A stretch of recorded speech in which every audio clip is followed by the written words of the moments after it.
republiccoffee.com and use the coupon code REPUB10. That's REPUB10. You're listening to Republic Broadcasting Network, because you can handle the truth.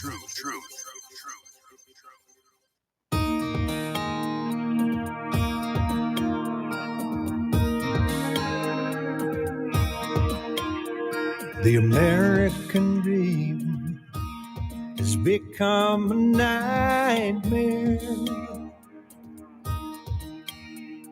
Signs of the time are on cardboard on corners in town. Like a cancer that's silently spreading, there's an unspoken fear. We're on our way down. We must take America back. That's right. We must take America back. That's why we do this. That's why we're here broadcasting from my home studio in downtown Belmont, Pennsylvania. Worldwide as National Intel Report on Republic Broadcasting Network and Liberty Lighthouse on Mojo 50 Radio, Patriot Nation Radio Network, and any place else you hear or see the show. That's right. This is a radio show, but you can also watch the video if you want to. I don't know. Tonight, we have 2 hours of common sense and constitutional discussion with me, your host, Peter Serafine, and the lovely and talented Dr. Jen VanDeWater, the People's Pharmacist, is going to be joining us right here off the top. Remember, this is a live call-in show, so feel free to call in with your questions, comments, concerns, criticisms to 512-248-8252. And if you don't want to have your voice on the air, but you still have a comment you'd like to make, you can text me at 64 My Rights. That's 646-974-4487. Good evening, Dr. VanDeWater. Welcome to the show. Good evening, Peter. How's it going? Super fantabulous. So we spoke a little bit yesterday. I told you that I've been a little down in the dumps, a little blah, depressed. Felt like a worthless piece of crap for a couple of days. And you say that it's becoming more common that happens. Yes. Yeah. Well, it was funny that you had mentioned to me that you were feeling that way. And I had told you that someone I know on Facebook had actually been posting messages that were not her usual self.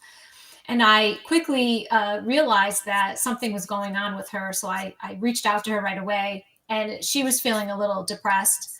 And then even myself, I had been going through, just feeling this heaviness, this weight. And I'm a person who's pretty much can bounce back from things and usually can see the bright side and stay positive and remain hopeful. And even I was feeling a bit, I'll put it, under attack, like something just didn't seem right. And so when you had mentioned it, I said, I'm going to reach out to another colleague of mine, another doctor I know. And I reached out to her, and she said, you know what? She said, yep, that you are not the only one. The people you know are not the only one.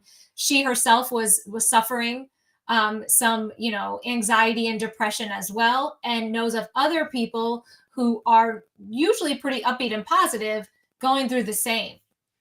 So it was definitely, for me, kind of like, okay, well then what's going on? And that's when I called you, because I was like, I've got to now talk to Peter, because this is more than just, a coincidence or people feeling certain things. It had me thinking about some rabbit holes and some conspiracies I had been down to say, I wonder if there's more to this than we're aware of. Well, over in the YouTube, I think, chat room, somebody watching the YouTube video says it's that time of year. So there is that. There's the seasonal affective disorder, people that start to get depressed because there's not enough sunlight. And then there's people like me. I tend to get depressed around the holidays because, quite frankly, my kids hate me. So, it is that. But this one was different. Like, for one, it hit me instantly. I can pinpoint the exact moment when all of a sudden I was terribly depressed. And like I told you on the phone yesterday, I have a fabulous life. I am in the best financial situation I have ever been in. I have a beautiful woman at home that loves me. We have a big, beautiful house together. We've got cats and a dog. We, I've got a wonderful life, and I can TikTok. If I do the pros and cons list, the pros list is way longer than the cons list, and I can usually rationalize away whenever I do feel blue, because we all have that. Occasionally we just don't feel up to snuff, and you stop, you take an inventory, and that's usually enough to make it go away for me. But it wasn't working. And I didn't tell you this yet, but I finally broke down and I resorted to a pharmaceutical yesterday. One dose of one pharmaceutical, and I'm fixed. I feel much better today. That and glass of wine. Yeah, that's what I should have had tonight. I've got water. I should have had some wine. I won a bottle at an event recently, so I should have opened it. But I do agree that it's a time of year. We are changing seasons. We are losing sunlight. But like you said, there's the typical, like, I definitely get bummed when it's fall because I know it's the end of my summer season, and I love my summer season. I love long days. I love warmer temperatures. I do not like what I know is coming, and it's a bad word. Um, Yep, it starts with an S and ends with a W. So I definitely will say that I can understand that thinking it's the time of year. But what had me thinking when I had talked to you and talked to my colleague and the other girl that had encountered the same, my mind, like I said, went down some of those rabbit holes, and those rabbit holes relate to frequencies.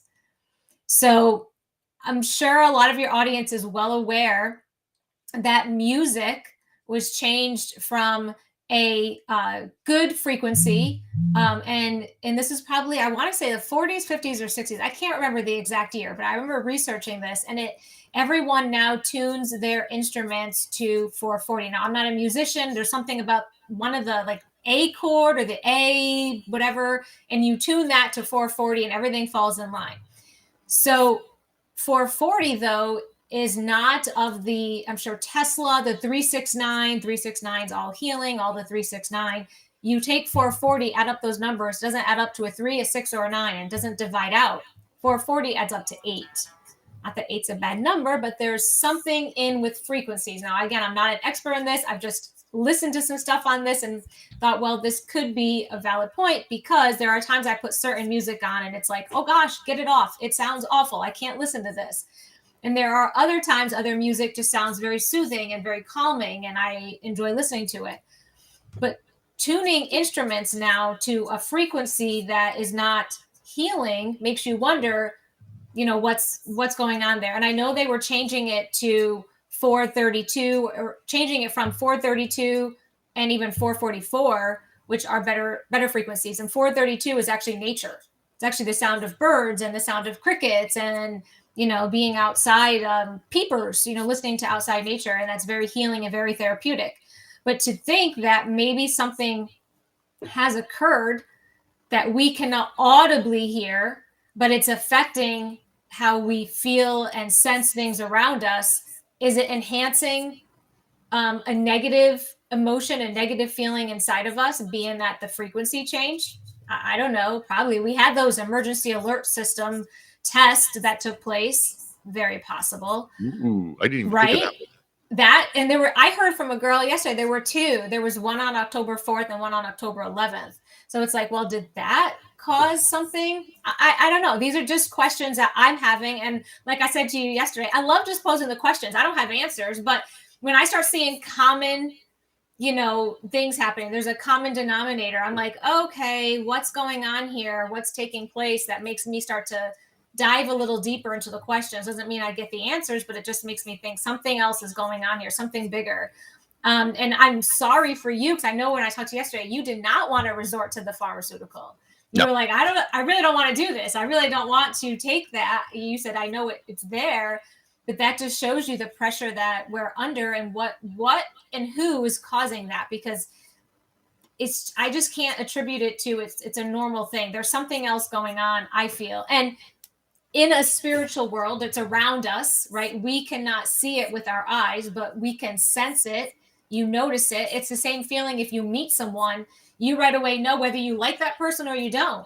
And you're like, there's an energy, there's something that's being exchanged. So what's happening in the spiritual world around us that's causing us to react with these emotions and, anxiety and depression to a higher level that we maybe have not encountered before. Yeah, I definitely don't know what it is, but it was different this time than it usually is. It came on quite suddenly, and well, it just felt different. I don't know how else to say it, but happy to say that I'm through it for now. I feel a lot better, but there is something different. And being a live call-in show, there's got to be somebody out there listening who understands the whole frequency resonation. Uh, that's a word I have a problem with. Apparently, I've never realized that frequency resonance. If you want to call in and educate us, we'd appreciate it. 512-248-8252.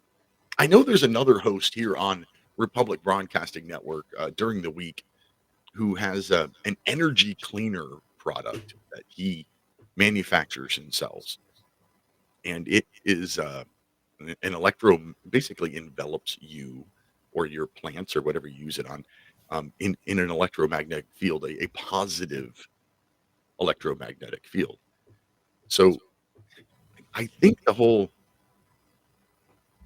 energy, the vibe, I mean, it's definitely real. I'm not a touchy feely, you know, uh, crystals fix the world kind of person. I'm just not.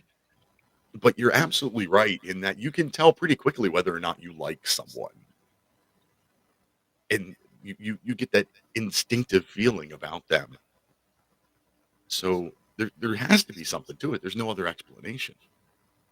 Yeah. And it's even in like a situation, like, not to walk into something sometimes, or you can feel and sense things around situations or at events, and you're like, "Ooh, I'm going to stay away from over there." Well, why? What is what are you perceiving? What is it that you're getting at? And with the battle that's taken place today, and it is a spiritual battle. Everything we're fighting right now, things that are being revealed as more truths are coming out. There's something taking place in the spiritual that we just cannot see, and maybe we're sensing it.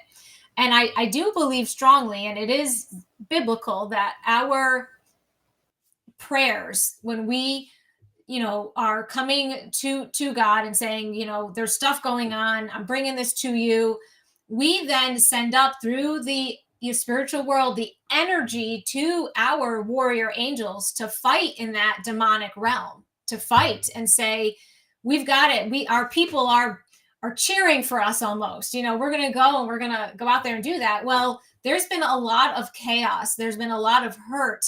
There's been a lot of tragedy, and it's ramping up. I mean, as those, kind of rolled on out, there's been a lot of negative. And is that giving power to something on the darker side in the spiritual realm? And then we're feeling that sense of it. And maybe it's also a wake-up call to us to start praying again and lifting up, our loved ones, lifting up our nation, lifting up the world. I mean, I just feel like there's something more to it that I can't even really articulate and get it out because it's so spiritual. I can't find the right words to say it, but hopefully it's making some sense. I do think that there's something out there, and anything that's a call for more prayer is a good thing. I'm not a terribly religious person. I rarely pray myself, but even somebody who like me, you look at any of the research, prayer is helpful. If nothing else, it is helpful to the person saying the prayer.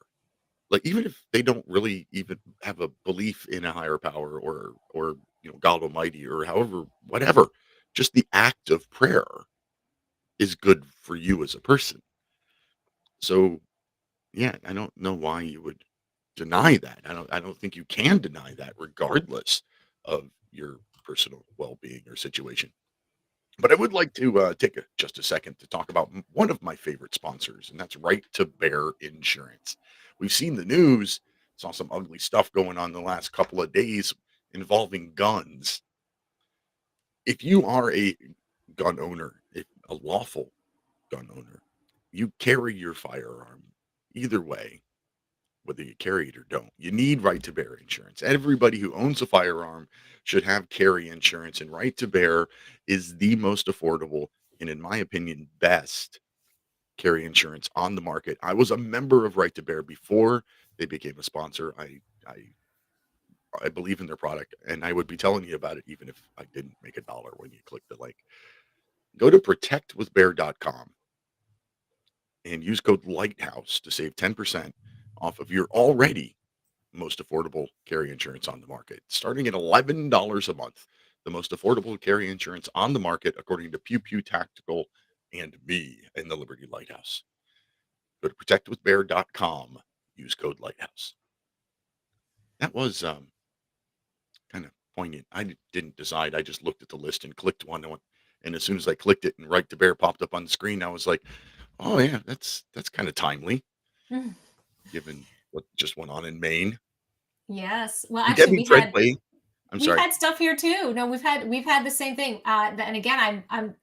It's weird because I live in a very rural area, and in less than a month, we've had 2 active shooters within not so many miles from our house, where they have been. The police showed up with arrest warrants, and the suspect decided to open fire, and so there's definitely been, like you say, yeah, a lot going on.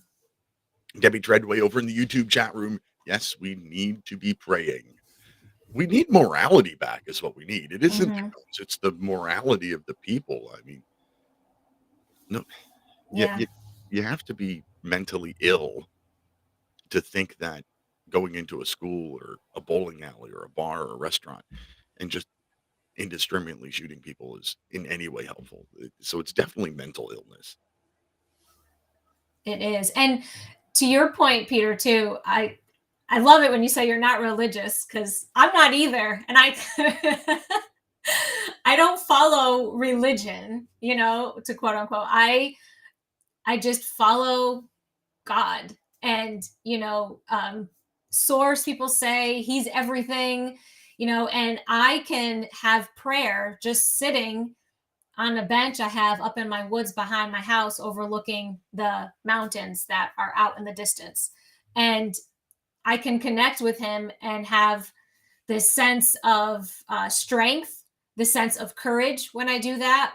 I don't probably do it as much as I probably should, because that is my church. It's where I connect and have that communion with who created everything, he who created all, and ask and seek for guidance in every situation. And praying doesn't mean you have to just sit there and bow your head, close your eyes. Prayer could be any kind of conversation you're having, trying to make the best decision for whatever it is in your life. So it's not like it's a devoted time to just say, oh, I'm going to sit and pray at this moment. It could be in anything, in any way. And so you probably don't even realize, Peter, you're praying more often than you know. I probably mostly at the gun range. Yeah. Hmm. So you have another doctor friend who acknowledges this uptick in the amount of depression, and it's more than just the seasonal uptick in depression. So Yes. we've got the economic problems of the world today. Fortunately, had was lucky enough to create my own little bubble from that for now. So I'm not terribly affected by that. Again, this was part of my list of why am I depressed, and I can't Hmm. figure it out. But to the average person out there, I mean, was it 66% of American adults are on pharmaceuticals? A whole lot of those are on antidepressants and anti-anxiety meds. And then we have, you know, war in Ukraine, the war in Israel, the economic disaster that we've got going on now, where A loaf of bread has gone up almost 100% in the last 3 years. I just bought a loaf of bread the other day from this. To be honest, I like the cheap honey wheat bread from Walmart, and it used to be 86 cents a loaf, Mhm. and now it's like $1.36. That's pretty big jump. A lot of people are going to feel that. We've got Yeah. defaults on credit cards going through the roof, repossessions on cars are going through the roof. All of these terrible economic indicators. That still doesn't really explain the the difference in this wave of depression that we have going on now. You had one, I don't know how to say this politely. You had one question that I know a lot of people on Republic Broadcasting Network, and maybe some of them on Mojo 50 Radio, will even raise an eyebrow to, and that was the idea of CERN and Yes, whatever it is that they're doing over there. I certainly did. Again, I'm a conspiracy analyst. I'm not theorizing. I'm analyzing things that are factual that they've presented. And if any of your viewers and listeners have paid attention, there have been some funky, out of sort things that take place over there. And if I'm correct, they're trying to create the God particle, and that's not some sci-fi movie. They've actually said that's what they're trying to create. And then they have these ceremonies at the entrance, and they're not normal. Like, it's like they've got some weird funkiness that's not very dark, actually. And so yeah, I've questioned that because I know, and I don't know if you've even come across this. We didn't talk about this the other day, but my sister is always messaging me these Mandela effects. Have you heard of those, Peter? Yeah, the Mandela effects are kind of fun. Yeah, she's always sending me something. She's like, "Hey, how did you see this, or did you remember that?" And we go back and forth. And so we've had conversations of like, "Where is that coming from?" And she goes, "Well, it's CERN. They're making people jump into different timelines." And it's like my head blows. I'm like, "Wait, what? Where are we? And how does that even happen? And how is it my memory of something is different from others when I can see it in my head and I saw it? So it's not like I'm making it up." And so it caused me to pause and say, what is going on? Are they have they turned on another, whatever their things are, to make that God particle? Are they doing something there again? And then it's causing this effect on people like us. Is it a frequency that they're testing on certain people with certain genetics? I mean, it has me questioning. And the people that my colleague knows, these are people that live down south, and they're in good weather all the time. They're actually getting a nice warm spell down there. They're not even going cold. They got plenty of sunshine, and they're in the medical profession, and they have strong faith, and they're very aware that they're feeling the sense of things that they're feeling. So they're aware of it too. They're like, oh my gosh, this is not my normal. Why am I like this? So it's not like it's just like, oh, woe is me. They're actually acknowledging like some things I'm not feeling like myself, and they don't like it. They're aware of it. And normally, like I said, for me, I can usually bounce myself back out of it. And I think I did mention this to you the other day. My colleague told me that she was talking to a woman who studies frequencies. And she said, what do you think is the highest frequency? I said, I thought love. I would think love would be the thing that gives out the highest frequency. When you give love, it raises everybody around you. It's all good. She says, actually, it's authenticity. So it's kind of funny that what we're feeling through this anxiety and depression and not ourselves, we're being removed from our authentic self, because that's what those people that she spoke to said. I don't feel like me. And I said, that's funny, because I said the same thing. I was like, man, I don't feel like myself, but I'm pushing through it. I'm making myself do things because I don't like that state I'm in. And is it something that's happening to me? Is it not me and myself? So I don't know, just posing. I'd love to hear some of your audience, definitely chime in on this, because I'm not an expert. I'm just posing questions and trying to see if there's any validity to what I'm, trying to piece together here. Well, you heard the doctor. She's posing questions to you, the beloved listeners. So it's almost break time. So call in during the commercial break. We'll get you on air afterwards. 512-248-8252. What could possibly be causing this increase of depression that just feels different for the people suffering from it?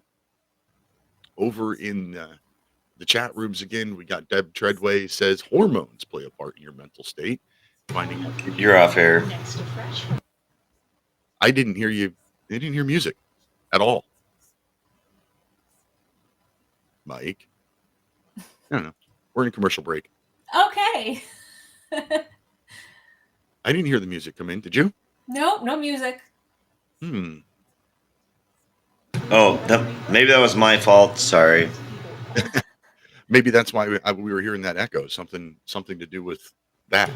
I don't know why. I don't know why you're hearing an echo. I don't think that's on my side. But when I turn you off and it's just Doc and I, it goes away. Really? Yeah, I hear it when he's on. Well, you should hear an echo now because I have my speaker, but I don't know why you were hearing an echo. Well, as long as it's not broadcasting that way. One of those days, boys. It's the frequencies. Yeah, as long as it's not broadcasting, who cares? And to be honest, sounds good. Yeah, sounds good on the air. I don't know. You sound a little off, Mike. You okay? Oh, sorry. Yeah, I'm just trying to work a bunch of stuff out, and everybody's trying to jump the gun. Little annoyed. Just a little annoyed today. Anything I can do to help? No, it's all good.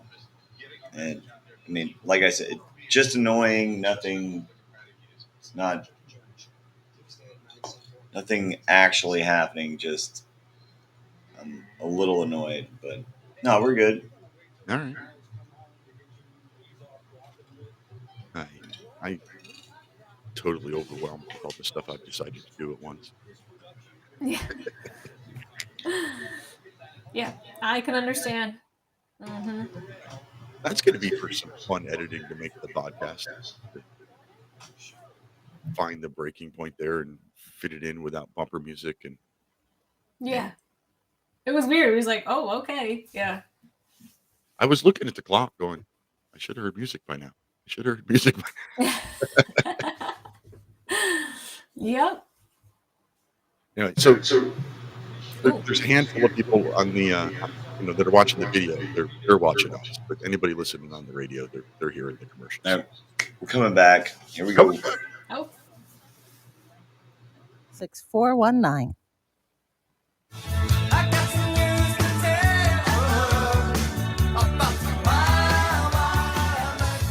Hey, welcome back. I'm Peter Serafine. Please remember to support this free speech platform, whatever platform you're watching or listening from. Support them. Buy their merchandise. Use their promo codes. Share their content. Tell your friends, your family, your loved ones where you're watching or listening to this show and any other show on any of these networks that you like. They all need your help. We don't get the help of the algorithms. We've got to build everything ourselves. So we're speaking with Dr. Jen VanDeWater, the people's pharmacist. And so we don't get cut off again, why don't you go ahead and tell everybody how they can find you and what they can do to help you and how you can help them? Well, I appreciate that. Well, I call myself the people's pharmacist because I answer to the people and not to big pharma. So I was aware through my years of practicing pharmacy of the agenda, and I didn't like it. So actually, I am set apart.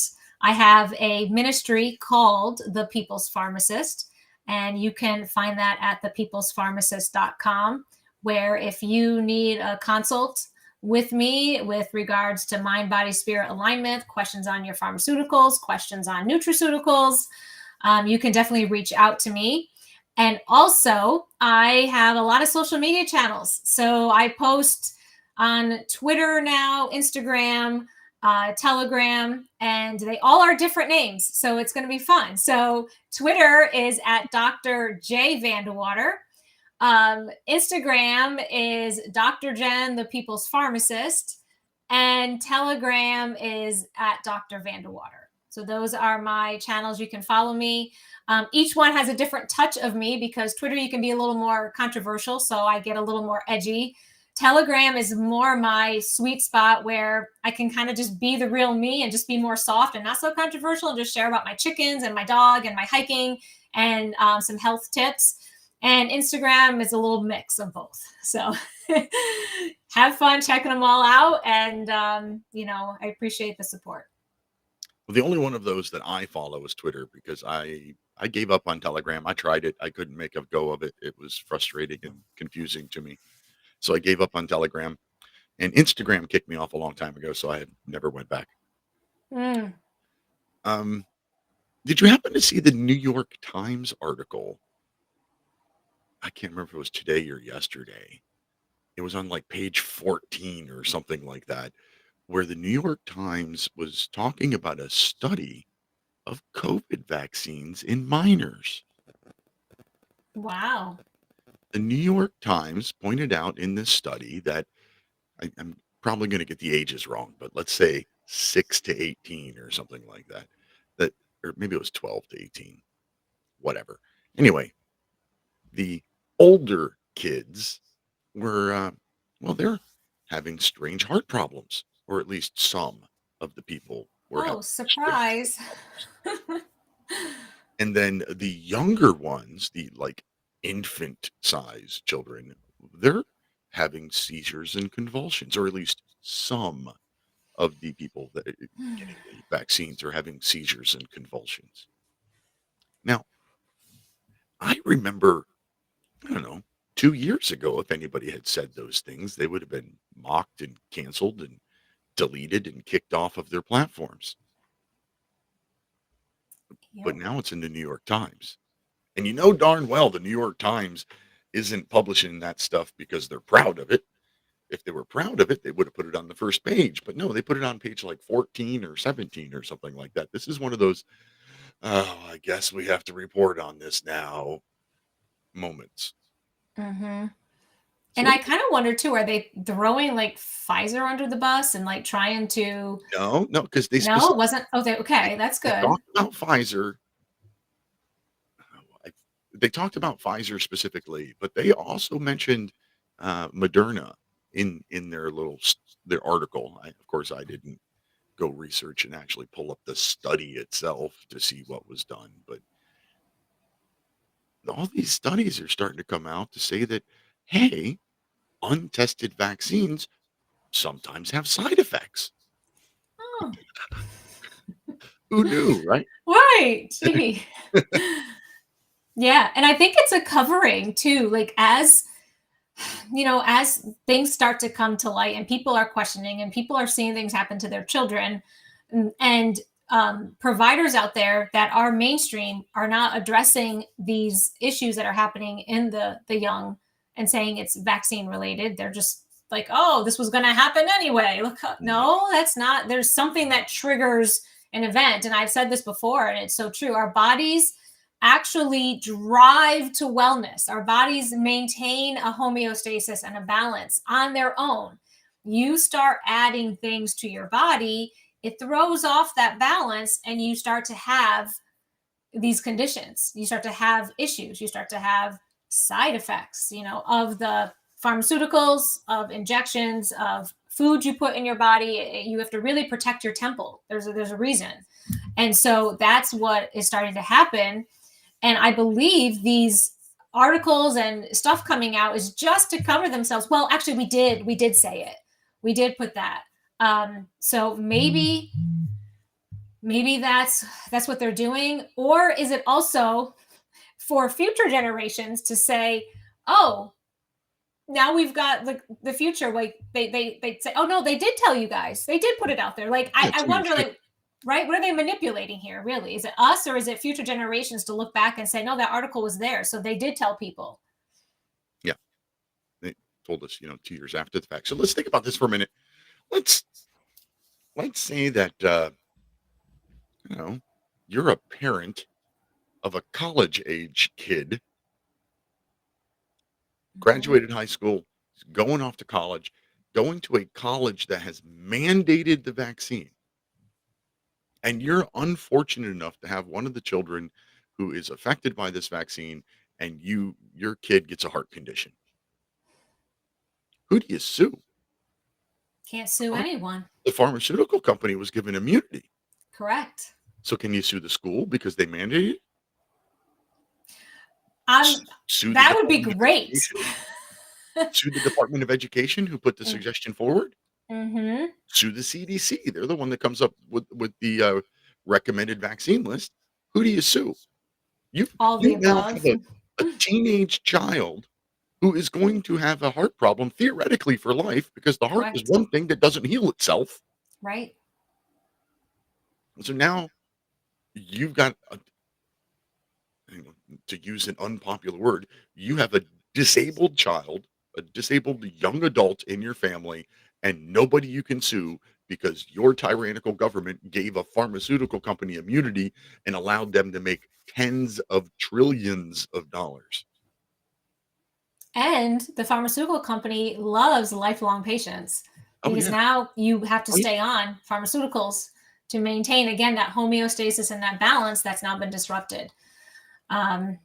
So, yeah, and I actually know many people through the years that I've spoken to who had children that went to college. A lot of these parents had told their children, please don't do this. The child went and did it anyway, and they're very unhealthy. Now they've gone to some naturopathic providers and said, hey, can you help, this? And there are some detox protocols that, these kids are trying, but it's a really long healing journey. And a lot of these kids are at the prime of their life where they want to be having fun and they're not completely aware of things. And so they give up and don't want to keep fighting. And it's really sad what we're seeing. I think that statement right there sums up the problem with America. We have Beautiful. given up and stopped fighting. Mm-hmm. Anyway, going to the phones, we've got Sarah in Oregon on line one. Welcome to the show, Sarah. Hi. Hi, Share Sarah. the show out. Hi. Please share this show out. Thank you. Goodbye. Thank you, Sarah. Sarah, the cheerleader of the show, always reminding people to share it out because that's the only way we grow. Over in the chat rooms, we got Eat Healthy and you'll usually feel healthy. And that is very, very true. And also sue the governor who mandated the vaccine. Yes. I think it might have to come to that. It might have to be not only like for using my earlier example, not only are you going to have to sue the college, but you're going to have to like sue the president of the college individually in order for anything to change. But just like they make examples out of us, right? Just like they try to do to us, we need to turn it around and do that to them.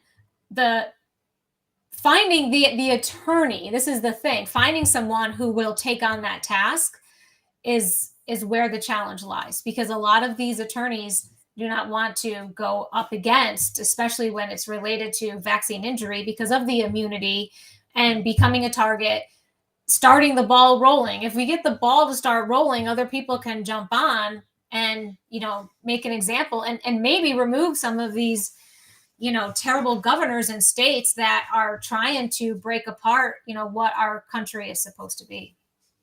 I mean, the effectiveness, and for those of you listening on the radio, I'm using the fingery air quote things as I say that, the effectiveness of the vaccine, it was, it's 98% effective and you should be fine. It's 90% effective. And there's nothing wrong with a vaccine that's 80% effective. And then it gets down to where it's, 30% effective to whatever variant and this and that. Everything that they have told us about the so-called vaccine has turned out to be wrong. whether it was a bold-faced lie or whether they were just wrong, well, that's up for debate.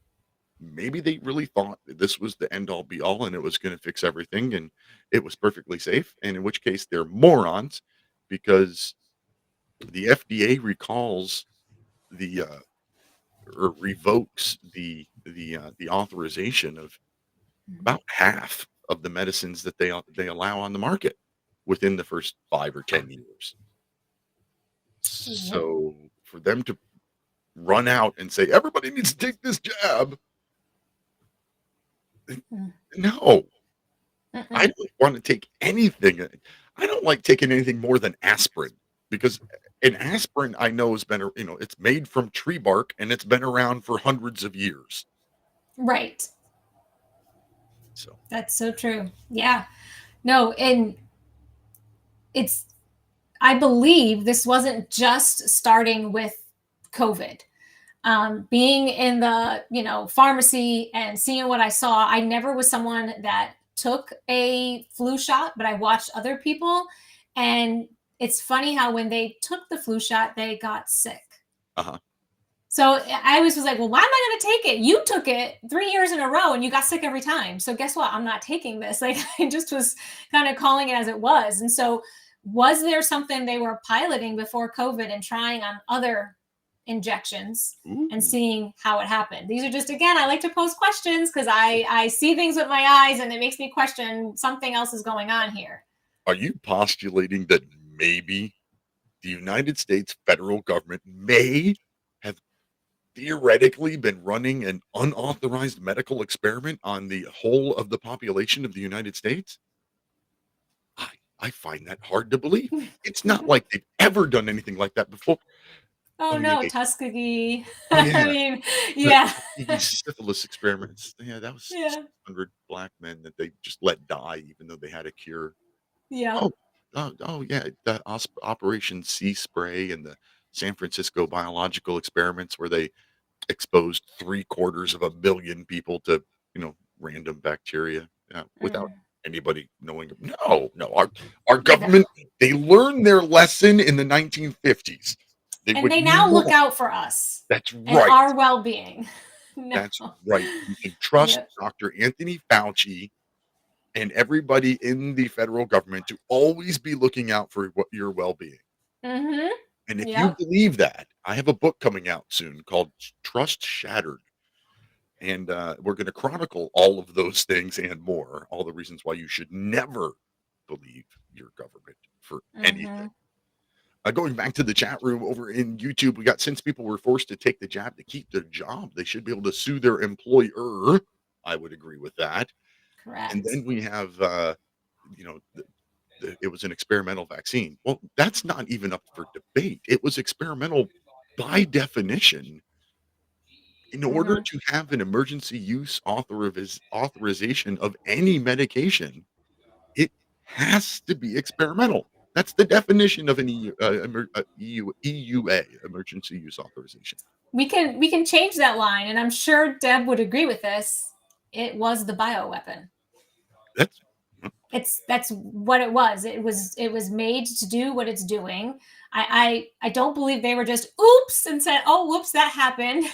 I believe that everything that they wanted to do was intentional. And now those of us who did not take the injection are exposed to people that have, and sadly those people are shedding things onto us. And we are now susceptible. We can clear it out, but people are having problems because they're exposed to that. I don't know what you're doing in your private life, but nobody's shedding nothing onto me. Well, I'm avoiding it too, just like you. But I have family members suffering, and they're not injected, and they're really going through a lot because they work around people that run in and get every booster every few months because they believe that it's going to help them, and then.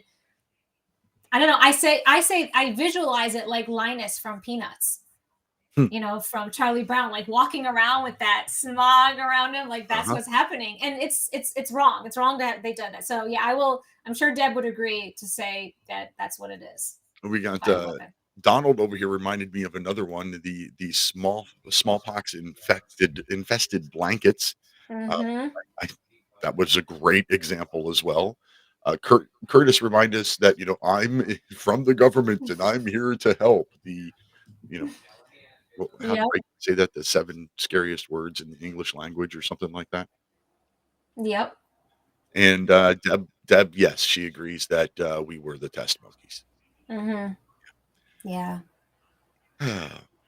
It's sad that we Mm-hmm. have this history in this country where you can chronicle back. Let's pretend for a moment that the human biological experiments funded by our federal government started with the Tuskegee syphilis study. Let's pretend that Mm-hmm. that was the very first one.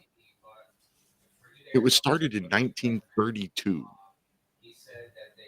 So our government has almost 100 years of experience in experimenting on we the people in different ways Mm-hmm. without informed consent, without for whatever. They experimented on soldiers and sailors for chemical weapons. They experimented on the entire city, the population of San Francisco for chemical weapons. The MK Ultra project where they Yep. tried mind control with pharmaceuticals and illicit drugs, and then Project 112 where they were stealing body parts for autopsy purposes without family consent.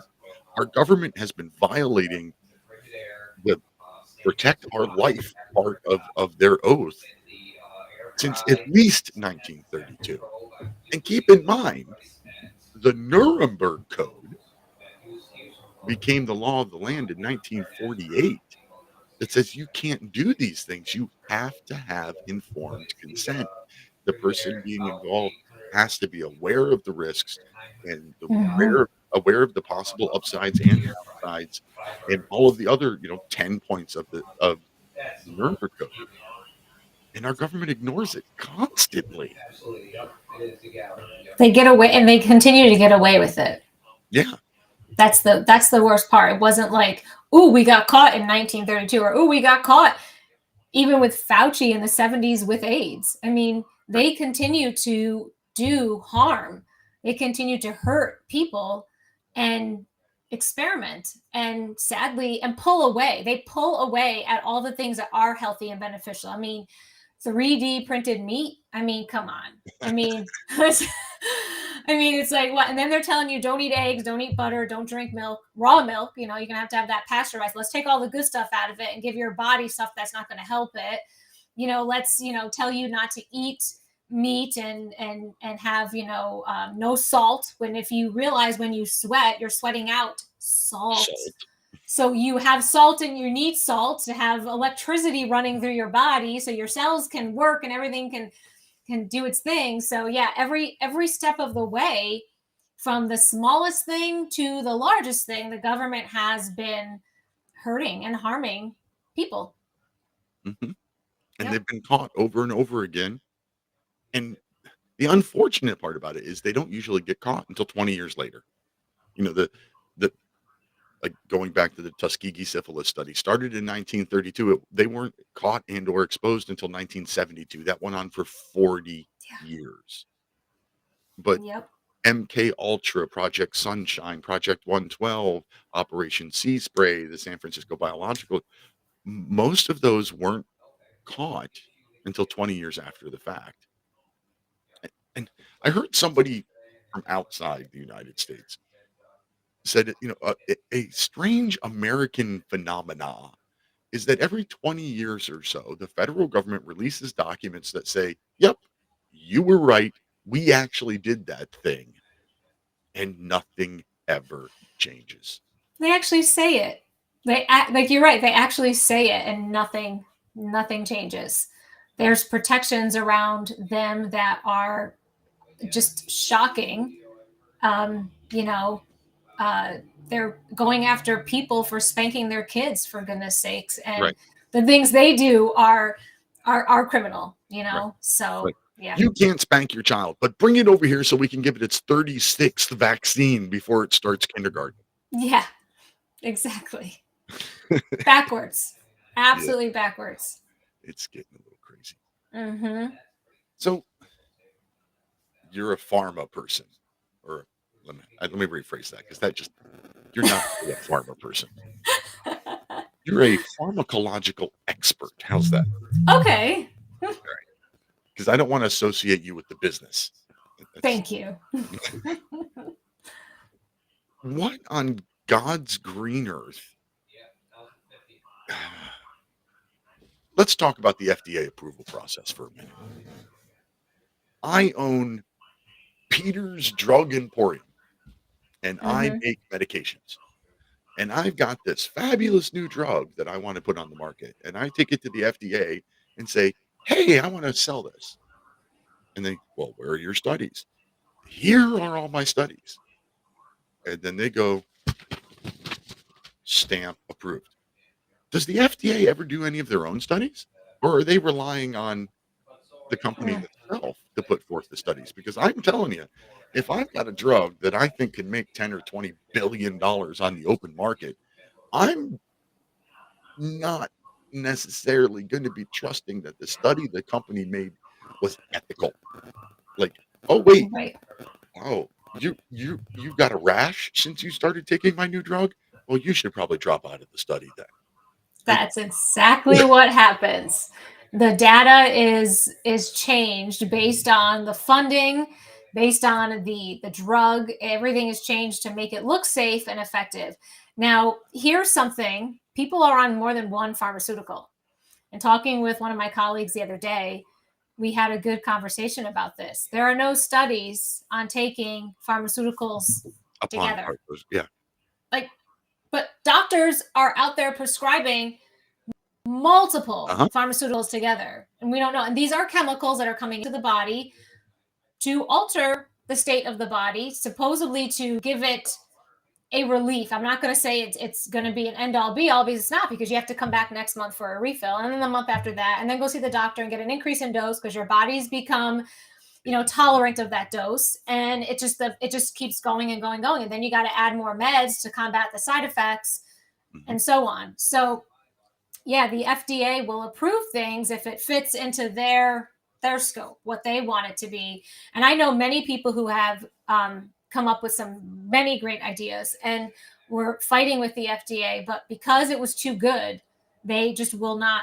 They'll say, well, we need to know that we need this or we need that. And these people are trying. And I just look at them and think, why? They're never going to let you into their club. You are too good. You're too nice. You're trying to help people. They don't want to help you. They want to give you a Band-Aid over a gushing wound so that you keep coming back to replace that Band-Aid. You're never going to be good. You're never going to be taken care of. So it's the pattern. Donald in YouTube says, doesn't the physician's desk reference cover pharmaceutical interactions? I believe is what he's talking about. And who funded putting that together? This is everything that's been said for doctors, medical doctors, and pharmacists to look to for resource and guidance goes way back to the Rockefeller Institute of Medicine, when they came in and got rid of holistic medication and all of the stuff that was actually helping people, curing people, keeping people healthy. And Big Pharma showed up with the Rockefellers, and these are petroleum-based synthetic medications that mimic what is out there in nature, but nature can't be patented. So how do you make money? You got to change the molecule structure just enough to patent it. But when you change things, the body reacts to it in a way, and you end up with more problems than you do the fix. Yeah, and I mean that's even evident in the commercials. You watch the TV commercial for it, and there's 14 side effects for this drug that's supposed to treat your runny nose. Yeah, it's gotten so bad. And I remember when I haven't practiced pharmacy since 2020, so it's been a while since I've actually been behind the pharmacy counter. But what used to disturb me was seeing people on just handfuls of medications, and I'm like, how? And then I look at the amount in my hand, and I look at the individual. They did not look healthy. And I would just have this like fuzz out moment and be like, wait, in college, they told us quality of life came from this. And I'm holding these meds in my hand, but I'm like, but I look at them and they didn't look like they were having quality. They looked like they were just surviving. Their color looked grayer than other people. Their eyes were not fully open and alert. Some of them couldn't even walk right. They had their head down and just barely making it through. And I'm like, but if these are supposed to lift you up and be the end all be all, why am I not seeing that in the patients? And the worst part of it was, as my years practicing as a pharmacist, I started to see it go to younger and younger and younger people. And these children were now being, taken over by pharmaceuticals at such a young age and high doses. I have no idea how they would be as an adult. Like, how do you even function? How does your body come back from that? Because you're starting it so young while your body's still developing and you're now giving it chemicals. So it was a hard thing to see. And I was always trying to whisper to people's ears and tell them some truths and try to say, you don't need this, let's talk this out. Let's talk to your provider. Because I just didn't like what I was seeing. I wasn't seeing healthy. I was seeing very unhealthy population. Yeah. Well, I mean, like we said earlier in the show, 66% of American adults are on medications, and like daily on daily medications, and most of them on multiple medications. It can't be good. But we have quite the chicken or the egg situation. Music this time. Music, yeah. We're getting the break. It's break time. Dr. Jenkins, stick around for at least one more. I can. Thank you very much. We'll be back on the other side of this 3-minute commercial break with Dr. and VanDeWater, the People's Pharmacist.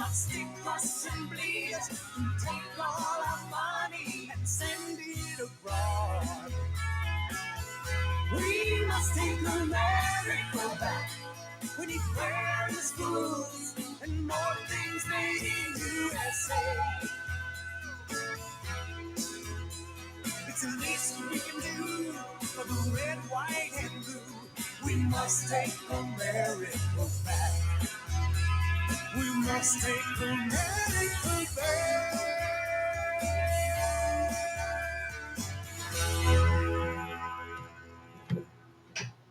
Right, what if Extendivite really works, but you find that hard to believe and you spend precious time looking for someone to say, just try it? I have my help today because of Extendivite. And if I did not take... No, I'll mute him. I just have to remember to bring him back. Yeah. I was just going to say it's a chicken and the egg kind of thing. We got to look at, massive increase of corn in our diets, and the massive increase in processed foods, and the massive increase in sugar in our diet, and the massive increase in the number of vaccines that people get, and then now the massive increase in pharmaceuticals that people are taking on a daily basis. Like, what started where? Like, obviously they're all bad, right? But which came first? Yeah. Yeah, I don't know which came first, but they all kind of came at the same time. Like, they all kind of, it was like they had their secret meeting, their secret society meetings on the side, and said, how are we going to do this? Let's do this and let's do that. And then they just slowly brought it on. I believe it was planned. I don't believe it was just, oops, we didn't know. I believe that it was planned. And then we were just, paying attention. Like, the food pyramid is garbage. Don't even listen to the food pyramid. I mean, my goodness, it's so bad. It's like, oh my gosh. It's like, no, you don't want to eat that way. You don't want to do that. And it's okay to not eat breakfast. I mean, you are taught over and over and over again, you have to start your day with a meal. Yeah. And sometimes I don't eat till 3:00 in the afternoon. I'm just good. And actually it's better to take a gap and have some fasting in between, not go, I don't know. I just feel like we're just taught so wrong. And we're not paying attention to our bodies anymore. Our bodies will tell us when you're hungry and you need food, your bodies will let you know. And you could go days. I mean, I would love to do a 3-day fast, because I heard 3-day fast is amazing for your health. Amazing. It actually restores your whole gut back to normal. Everything, like it just cleans you out. And I'm like, boy, I'd love to do a 3-day fast. And resveratrol. Fermentation breaks these organic compounds down into smaller molecules, penetrating these therapeutic ingredients deeper into the skin, delivering faster and more effective results. 30 seconds. Our handmade fermented skincare products are formulated with all natural ingredients and do not contain any phthalates or parabens. Peter, Similar dude, products can cost as much as $180. At Natural Earth Medicine, we source our ingredients from local Arizona vineyards and full process our oils to ensure that our customers receive the highest quality product in its purest form. Oh, my bad. Erasure. Oh, l'amore. Sorry.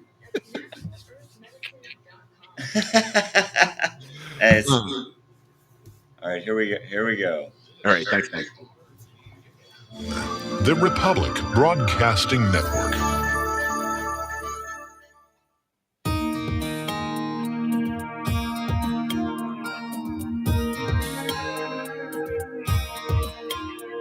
The American dream has become a nightmare.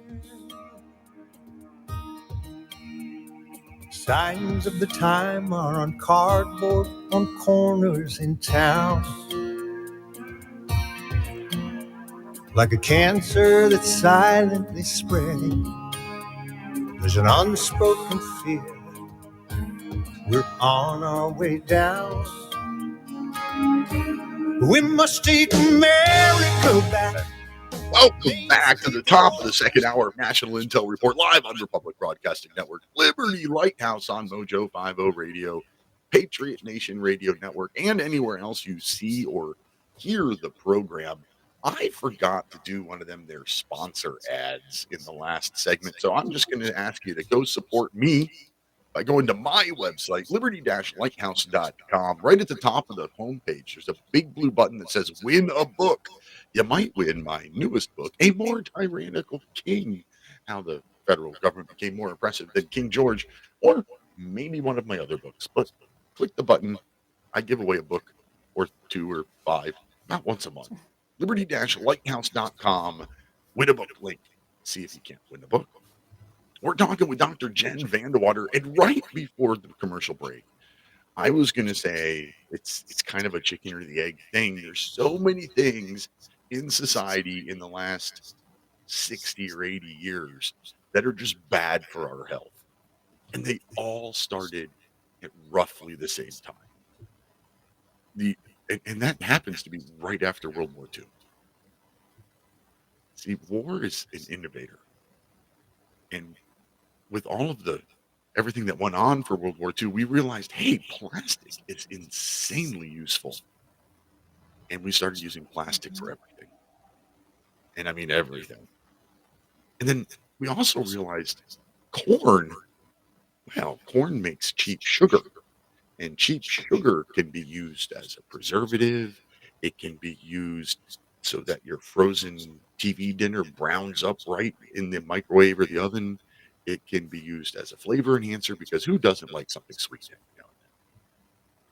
And we drastically increased the amount of sugar in our diets. If you go now and you look at processed meals, packaged meals, even things that you wouldn't think had sugar in them, have a lot of sugar in them. And then also, right about that same time, we started vaccinating everybody and everyone and their child against everything, to the point now that we give 40 vaccines to people before they graduate high school. All of these things started at the same time, and all of them are very bad for us. How do we fix that? I have a solution, probably. I mean, I really think it comes back to paying attention to our bodies, not listening to outside. We're going to have to do a little of our own research, our own due diligence. We can't be just lining up for everything that we're told to do. I believe that there's possibility and hope if we bring it back to the community level. So we become federal government's the answer to everything. Then the state government's the answer to everything. And even for myself, being on a town board, we look to others for the answers. Well, why don't we look within our own community? And so it's even the same way with, bartering. I have a friend that brings me raw milk and she gets eggs. So there's the exchange, right? And you're eating healthy and you're making better choices. Order your beef and your meat from a local farmer. Go to farmers markets for produce. There's plenty that is there. I have walked around farmers markets and they have tons of options for places you can go. You can get a little bit of potatoes from one, some radishes from another, something. Spread it out. I think we need to take back what was taken from us in those years and not listen to anything with a .gov. I mean, really, just walk away. I love that. Right? That's all bad. It's all bad. They're not looking out for us. And you mentioned World War II, and it brought me back to Operation Paperclip. Another program, too, where they're bringing people back into the U.S. to do things to destroy and hurt us and harm us. And I don't know what happened in the psyche of our ancestors at that time to make them believe in that, because years ago it wasn't. When our founding fathers came here to this country, that's exactly what they were escaping. They wanted freedom. It wasn't just, we were taught in school, it was just, they wanted freedom of religion. It wasn't freedom of religion. They were coming from freedom from tyranny. In all honesty, they talk about the Pilgrims having come here for freedom of religion. They had freedom of religion. The Pilgrims that came to the United States were coming from Netherlands, and they had achieved freedom of religion 40 years before they came to America. They came to America to spread the Christian gospel to the savages of North America. But you said don't listen to anything with a .gov, which I find hilarious, because one of my favorite things is I believe that the First Amendment to the U.S. Constitution should have stopped with "Congress shall make no law." Period. Yeah, period. That's it. Yeah. Yep. But we've got a bunch of interesting comments going on over here in the video chat room. Very active video chat room tonight. I appreciate that for all of you. Thank you very much. Deb was talking about the hormones and the pesticides on store-bought foods. I mean, hormones in the meats, livestock, and pesticides on your produce. Mary says it's bad for your health, but it's good for the bottom line of the big pharma companies. And then I had the thought of something that I think you'd appreciate. Is just last week. All right, I got to back up. Turn this into a little bit of a story. So there's this farm. It's called Way Fruit Farm. It's about a half an hour drive from me, but it is a wonderful place. It's an apple orchard, or at least it started as an apple orchard, and they do the best apple cider I've ever had anywhere.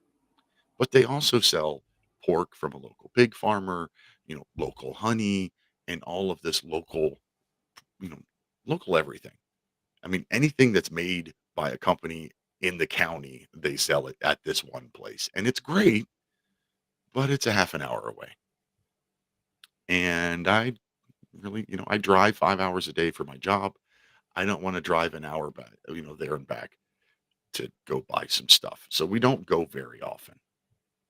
Now, we did find a company that delivers fresh milk. Appreciate that. We like that. Just recently found a smaller version of that Way Fruit Farm, and I'm going to give it a shout out here. It's called Hilltop Farm on Jacksonville Road in Bellefonte, Pennsylvania. Hilltop Farm is Mennonite run. For those of you that don't know, I refer to the Mennonites as Amish Light. They're not quite Amish, but they're still not part of our society. They have a deli. They butcher their own meat. They had some of the biggest, thickest, most delicious looking T-bone steaks I've ever seen, just laying in a cooler. They had apple cider. They had fresh milk, fresh eggs, fresh baked goods, all of this stuff that's all homemade and all fresh, local, all in one place. Love it. On Fridays and Saturdays is the only 2 days of the week where they have fresh baked goods. So it is now on our calendar to every Friday, which is my day off of work, to drive out to Hilltop Farm and do the first round of grocery shopping before we have to go someplace else. Is to go to this Mennonite farm. That's amazing. And Debbie says that she would drive at least once a week there too. Yeah, great. Yeah, that's the way to do it. And like, you're right, go there before. So if there's something that you couldn't get and then you have to get at the store, but that's how you avoid your pesticides and your hormone foods and stuff, is when you go local. And we have Mennonites and we have Amish. We have both here as well. And their gardens are phenomenal. I mean, just absolutely driving by and seeing them, I'm just like, how do they? But they have like 100 people that work on that farm. So that's probably why. We're just 2 people here. So Right. it's a lot There's harder. families there. Have you? I mean, you'll see little kids out pulling weeds in gardens and stuff. Like they're put to work, which is great. And again, let's go back when the government got involved in child labor. There's a difference between raising up your children to understand work ethic and self-sustaining, self-sufficiency, getting out there and doing things yourself. There's a pride that comes from it. The kids today, their parents do everything for them and they're spoiled because they're not learning and understanding work ethic or how to take care of themselves or what it's going to be like out there in the real world. So it's completely different from even when I grew up, and that was not that long ago. I had chores. I had things I had to do, and if I didn't get it done, it wouldn't have been good. Yeah, well, and there is an exception in the child labor laws. I mean, you can have kids working in, like, the local pizza shop or whatever. The child labor laws were supposed to stop you from sending your kid off to work in a sweatshop.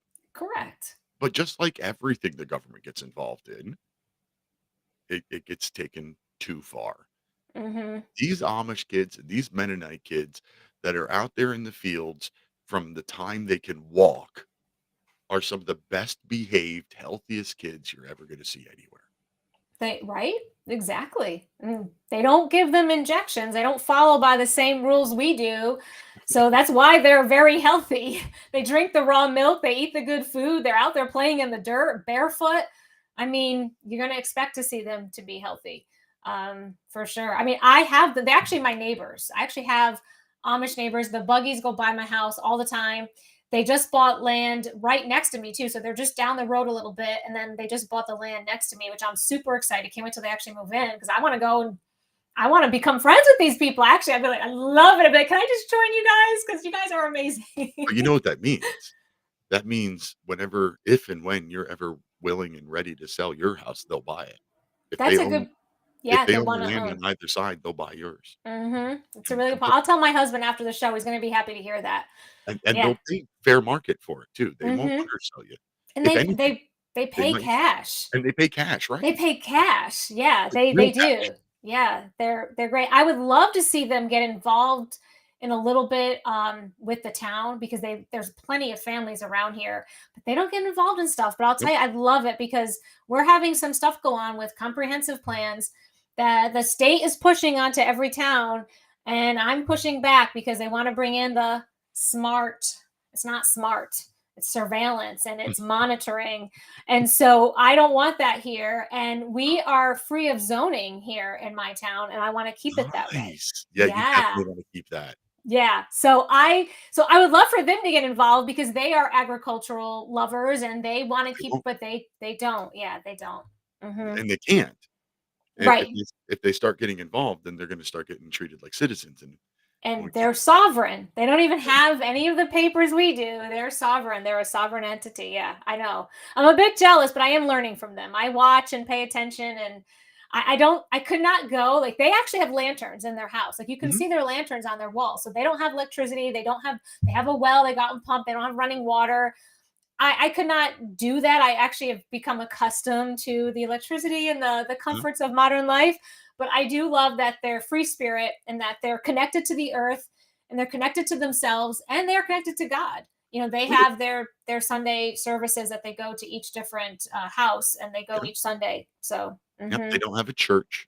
They take turns and host it in each other's houses, and they are not quite as disconnected as they used to be. I mean, they go to Walmart now and they do and buy things that they used to make for themselves, but they do a pretty good job of staying out. And there's an interesting story I want you to look up. I don't know all the details, but there was something tragic that happened in Lancaster, Pennsylvania, and the power was out in the whole city. I don't remember if it was a blizzard or hurricane or what, but something knocked out the power for the whole city. And of course, if you lose power in an entire city, you lose running water. The Amish of Lancaster basically saved the hospital. They were pumping water and taking it to the hospital, and yeah, it was just it's a heartwarming story. You should look it up. I don't just Lancaster Amish providing water for a hospital. I don't remember when it was. I don't remember anything about it. I just remember it was yeah. And Donald over in the chat room says, can't they use solar or wind? They do not use electricity at all. They will use a wind powered well, for example. You'll see a windmill that pumps a well, and they'll get that close to running water.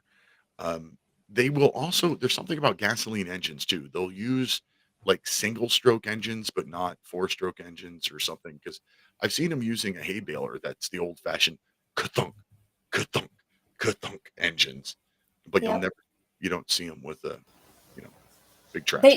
They do use a gas sawmill. So they do use, they cut lumber, and they use a sawmill that's gas powered. Or diesel. Sorry, my husband yelled from the room. Diesel. Sorry, diesel. I'll get it right. Get it right. Sorry.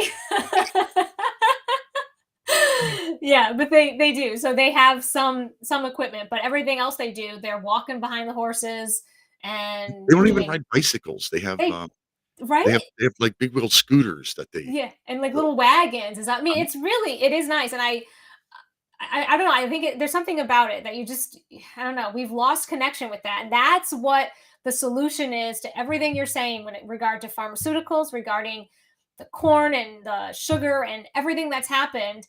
We need to go back. And not really start over, but just pay attention. I mean, I have never become someone that reads labels so much, and my husband does the shopping, and he'll come home with stuff, and I'm like, I don't know if I want to eat that. Sometimes I do. And actually, I won a basket at a Republican community dinner last weekend, and they had a bag of turtle candies in there, and I was so excited, and I was eating the whole bag. When the bag was gone, I decided to read the label. I could not believe. Well, I was like, you know what? My husband's like, I'll buy you some if you really like them. I said, yeah. And then after I read the label, I looked and I said, don't buy these. I said, it says made with bioengineered something or other. And I was like, oh, I can't believe I ate the whole bag. So yeah. So I start to read labels and pay attention to what I'm putting in my body, because that's how you're going to get healthy again. Right. Well, I forgot how we got there. So off track with the Amish, but to bring it back to the whole pharmaceutical thing, I don't remember hearing about horrible COVID outbreaks in any of the Amish communities. No, they don't have televisions to tell them that COVID's there. That is exactly right. Yep. They probably have all the natural treatments. They probably harvest and make oil of oregano. They probably have everything they need right there. So when someone's not feeling well, they just naturally take it. They probably live on honey. Honey is very good. Garlic. I mean, they probably have everything on hand that they need to protect themselves if they feel ill. And then they see us and they just laugh. They must laugh. They must find us quite amusing. You're right. They've got to. We English. Yeah. But that's exactly what it was. Because honestly, if you hadn't paid attention to the news, if you didn't hear every day COVID-19, COVID-19, COVID-19 in your ear, honestly, it would have been like, oh, maybe it was a bad flu year. Like worst case scenario, it would have been a bad flu year. And the flu went away. Right. There was zero. COVID showed up and the flu went away. It's like, Yeah. Something's not adding up here, people. Not at all. But yeah. Oh, we got Tom in Utah on line 1, and apparently Tom is a vegetarian. Ooh. Worse than that. Oh, please don't say vegan. I am a humanitarian. Okay. You know, that I'm vegan. In fact, I was involved with the conference where we chose that word to be used to identify us or designate the difference between a compromising vegetarian and a strict vegetarian. Wow. But anyway, the reason I called in is I was asked by the Amish people in Indiana and also in Pennsylvania. They had an outbreak of RSV that was taking out infants. And they were a little unhappy with what I was telling them. You know, the RSV, if you take it, if you understand the whole organism, it's called bovine respiratory syncytial virus. So the women were very happy with me, but the men were a little bit distressed. But in fact, they are healthier people, like you pointed out, because they don't do the drugs. They live very close to nature. And one thing I want to kind of readjust you on the sugar thing. When in our design, if we're living in the garden like we were told to do, there's sugar in everything that you eat. In fact, it's part of the necessary component of anything that your body is supposed to have. Right. I should have said processed sugar. I should have specified the refined processed sugar. Well, even that is not as evil as you think, because the body requires the CHO compounds to even survive. So when you're eating a food like an egg has no sugar, a glass of milk has no usable sugar, a piece of flesh has no sugar, yet sugar is the required energy source to even digest that material. So when you're eating something with no sugar at all, then your body says, give me the sugar, dang it. I was going to say the other word, but... I think it is the source. Because you can eat fruits and get the sugars your body needs, which is like electrolytes from the fruits and some vegetables as well that you eat. You get some sugars from those. Well, see, even in the vegetables, it may not be the fructose or sucrose or the dextrose. It'll be the starch, which is still the same stuff, just that your liver does have to crack it. But it's still there with everything you eat from the garden. There is nothing that does not contain a carbohydrate or sugar, even lettuce. See, so in the wisdom of your creator, he put the sugar, the fuel required by your body to even digest or obtain that nutrient right in the package. But when you go into the animal foods, the animal has already spent that energy, and the only carbohydrate you obtain from animal food is the dense, high molecular weight fats. But it's and the body is not... Say that again? But it's so yummy. Well, you know, I hate to say this, but I say, have you ever seen a child refuse a good booger?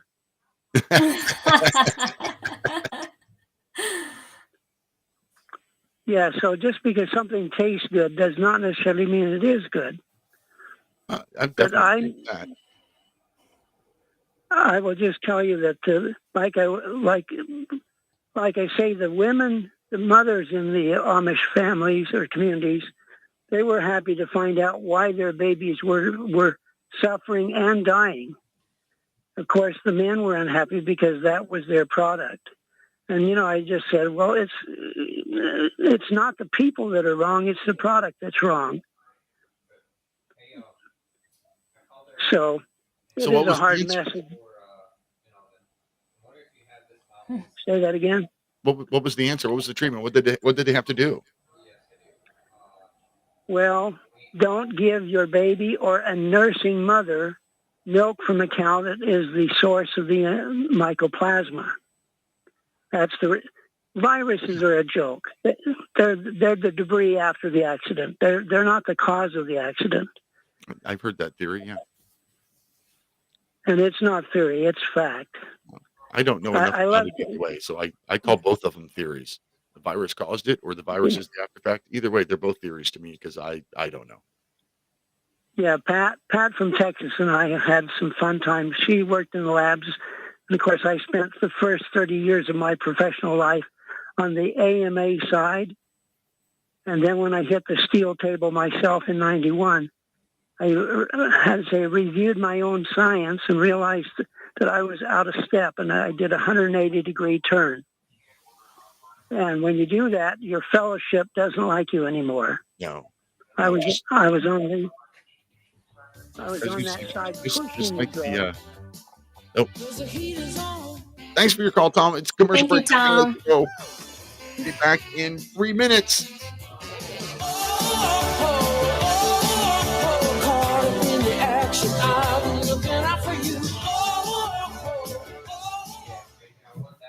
You're off air. Thank you, sir.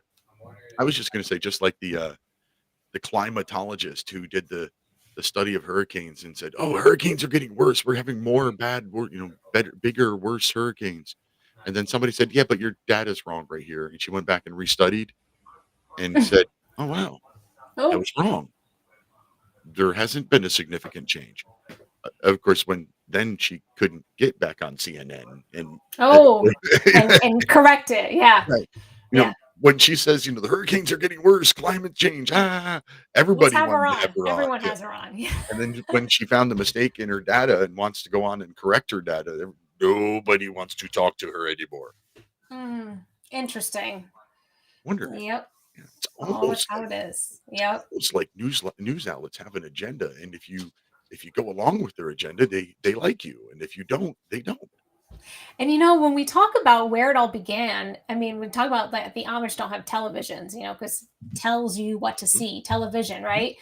And it started when you could start having programming the mind with radio. Yeah. Think about where they could get, before there was communication, people just lived off the land like the Amish are doing. There was no way for them to have communication to infiltrate the mind and indoctrinate the mind. So radio started. I'm going to get something. Okay.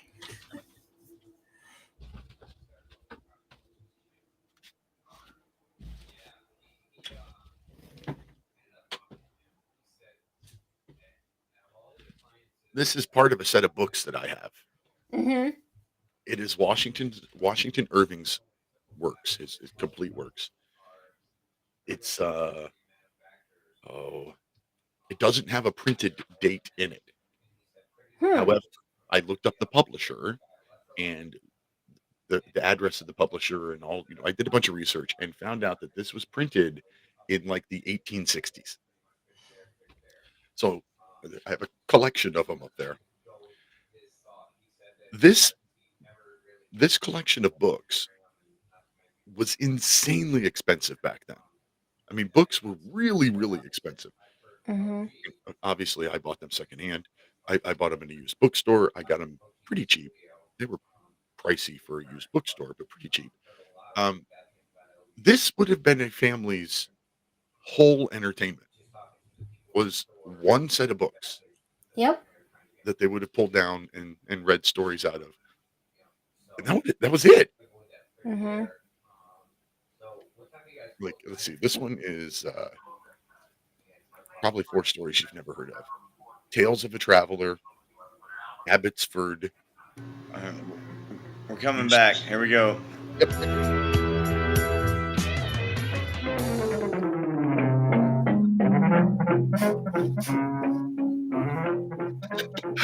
Oh, Mike, you make me laugh. Thank you very much. Welcome back to the final segment of tonight's show. We're talking with Dr. Jen VanDeWater.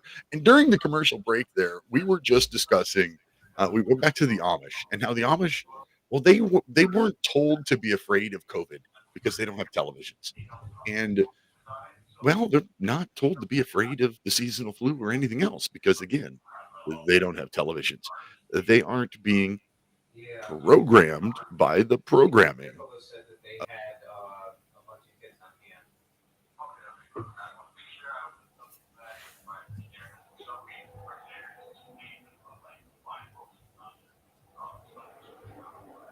That's not me. That's not me.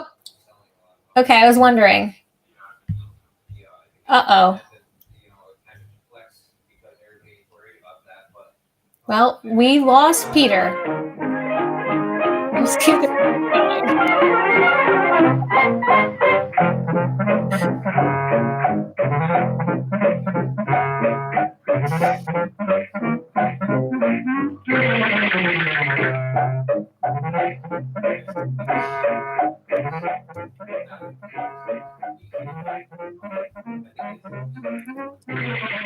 Hey. You're back.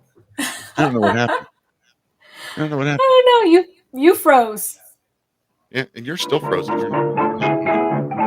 no. I'm not sure if Mike can hear me or not, but oh, there it goes. I don't know what happened. You're good. I looked down at my my little internet connection, and it was flashing, and then it wasn't. So I just completely lost internet. It happens.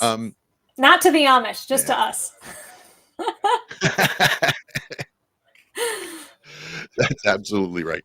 So we were talking, the Amish, they don't have televisions, so they're not told what to be afraid of and what opinions to have and all of that by the powers that be.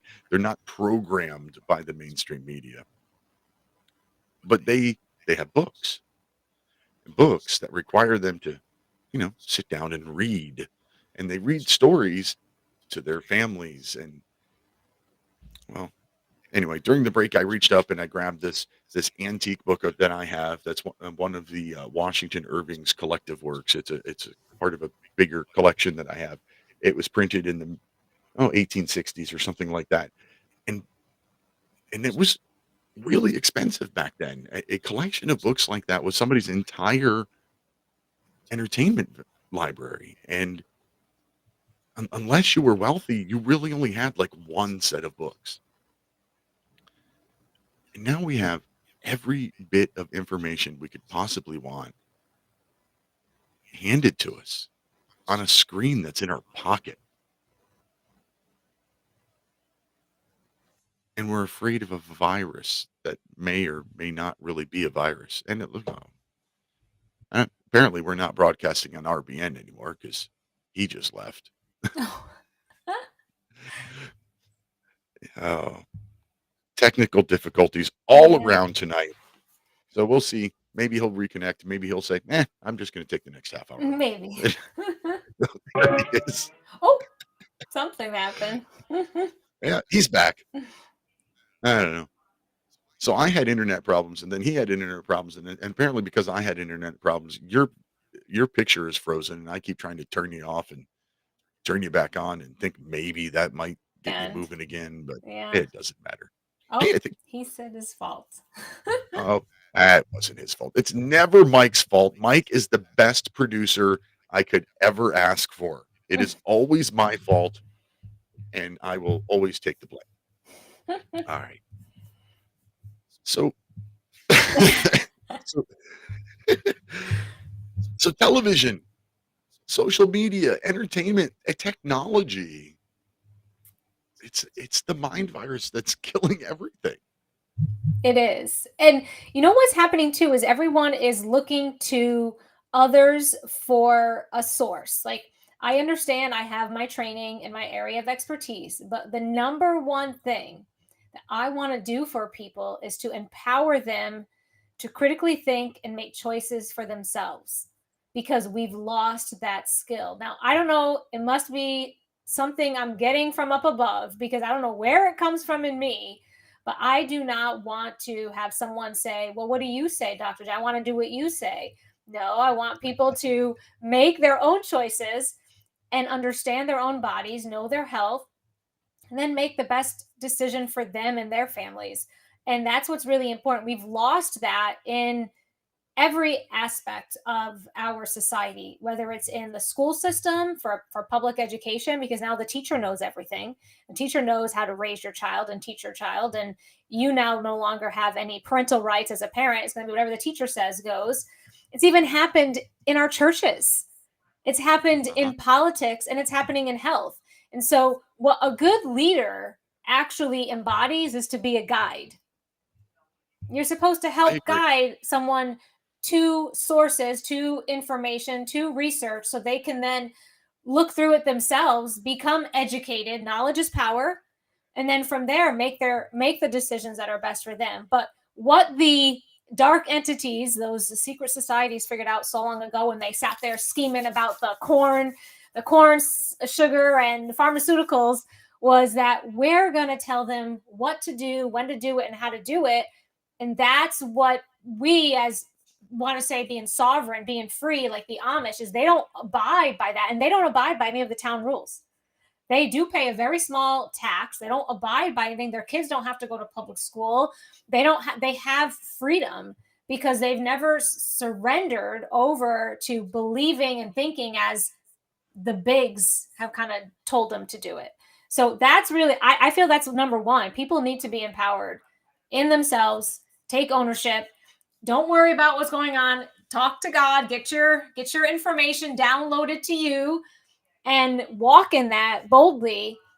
And you can have a much better life than listening to all the all the outside sources that are out there. I agree. The best leaders do. And it's not to sit there and tell you what to do. What we have now in our government is a bunch of people that tell us, well, you're going to do this and you're going to do this and you're going to do this, even though they don't do it themselves. Correct. I got more. I used to be a restaurant manager for quite a long time. I was a restaurant manager. I got the most respect from my staff when they would see me take off my suit jacket and roll up my sleeves and start climbing inside the broken dishwasher to fix it. Yep. As a manager or a leader or whatever, you have to do something. You can't just tell other people what to do. And that's what's happened to our government. Is our government, they're all full-time employees now. They're not amongst us. They're not part of our community. They're not farmers and business owners and retailers or whatever. They don't go back home to their districts to stay connected to the people of their neighborhood. No, they all have private jets. Yeah. They all get rich off of their connections and ignore us, we the people that they're supposed to represent, because now it's just a job. Right. It's not a representative democracy anymore. It's not a republic anymore. It's a ruling class and we the people. We need to get back to the limited government, limited to the 17 things listed in Article 1, Section 8 of the Constitution, and that's it. And healthcare isn't one of them. Education isn't one of them. Yep. But the Amish are such a great example. They're some of the healthiest people I don't think I've ever seen an overweight Amish person. No, someone did put a comment talking about they hadn't seen, it was Deb. She hadn't seen obese people when she was little, a kid in the 70s. It's true. We've changed in shape. Like really, we're no longer a population of human stature. We've changed. So right. Mm-hmm. I mean, it used to be that you rarely saw an overweight child. Yeah. Because kids were out running and playing and everything. Now, most kids are obese. Yes. Mm-hmm. And I'm 6'2", 220-ish pounds. By the BMI charts and everything at the doctor's office, I'm obese. I don't look obese. I don't think so. Anyway, I got a little bit of a belly. I'm 50 years old. Of course, I have a little bit of a belly. Deb, I nailed it. What'd I nail? What Deb say over here? You nailed it, Peter. They have a cush job that we the people are paying for. That's right. Mm-hmm. And we got to get back to the Constitution too, because they are taxing everything. Everything is taxed and double tax and triple tax. And so that's where they're getting all their money from. And then we, the people, are here going, well, what the heck? And then again, like, makes you question with the Amish, they're not, everything they sell and do, it's all their own. They don't have to pay into the government for anything. They don't, I don't believe they even pay school tax. They pay a small ag tax to the town, and that's all they pay. They get to keep everything that they sell is theirs. For us as a US citizen, we've got to pay. Right. We got to pay. I've talked about that on the show many times. Like if you add up all the taxes that we pay, and I consider any money that goes to the government a tax. Correct. Whether it's a registration fee or a licensing fee or whatever. If it goes to the government, it's tax. I tried to figure it out once. And when I was writing my first book, and for a month I paid attention to every penny I spent, and this part of it you just can't figure it out. I got over 40% of my income. Then I could calculate. I could track myself. But then you got to the umpteen layers of corporate income tax that's layered into everything that you buy. And there's no way of calculating that. So I figure 50% of your income, at least 50% of your income is going to the federal government, and they're spending that, and they're sending it overseas, and then they're spending 50% more. Yeah. For the last couple of years, the government brings in $4 trillion and spends $6. That's a 50% overage. That means whenever these guys get there and they start talking budgeting and they're like, oh, well, we're going to cut spending by 3%. 30. You need to cut it by a third at least just to get to a break-even point. And with interest rates going up, what our federal government is paying on interest on our debt now exceeds what we spend on military spending, with the interest rates being up around 8%. That's insane. Mm-hmm. Well, it kind of goes back to, like, if you have a child and they didn't earn the money, you just gave them money, they're gonna disrespect. It's the same with our government. They don't value us. They don't care. They're just gonna keep cracking the whip and telling us to get back out there and make more so they can take more and still not have it accurate. So it's, yeah. And I agree with you. Everything you pay to the government is a tax if you are registering, which again, we don't even have to do that. We are not doing commerce in our cars. We're traveling. You don't have to legally, but how do you defend that when you don't know the right language? But I know that there's truth to it. So, they're having you pay. Yeah. But even that, you and I know, because we have common sense and we can read the interstate commerce clause of the Constitution and understand, we know what commerce means and we know what interstate means, which means a product being sold across state lines. To 99% of the population, interstate commerce means products, goods, or services being sold across state lines. But to our federal government and to our Supreme Court, interstate commerce means any activity or inactivity that affects goods or services that might cross state lines. And that goes back to Willard v. Filburn in 1942, I think, when Filburn was told he was being a bad boy and had broken the Agriculture Adjustment Act by growing too much wheat, even though he wasn't selling it. He was growing it and keeping it for himself. Wow. But because he grew it and kept it for himself, he didn't buy as much as he should have, according to the government, and therefore he was affecting the interstate market.